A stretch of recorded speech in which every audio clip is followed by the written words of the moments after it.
89 هدف في ديربي الممتاز. عندما نتكلم عن تاريخ الديربي، تسويبة والهدف الأول.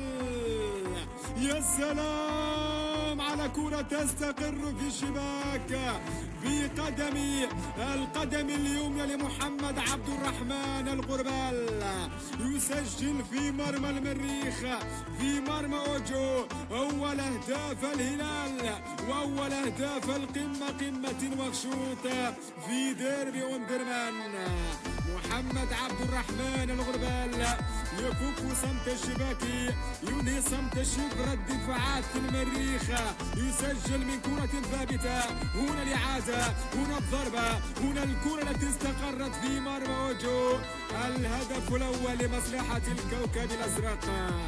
الهلال يتقدم من كرة ثابتة بأقدام الغربال في مرمى المريخ في هدوء تام. صخب الهلال يطلق في مرمى وشباك المريخ.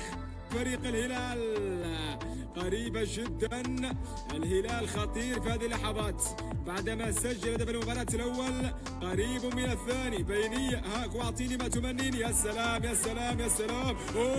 الثاني لفريق الهلال. الكوكب الأزرق ينتفض ليسجل الثاني عن طريق آدم كوليبالي. يتقدم الهلال بل يضيف الثاني في هذه اللحظات عن طريق المالي آدم كوليبالي. هدفان للصفر لفريق الهلال في مرمى المريخ. قائق الهلال يتقدم من جديد. هنا الانطلاقة، هنا الكرة، هنا التمويه، هنا المرور، وهنا الهدف الثاني لفريق الهلال.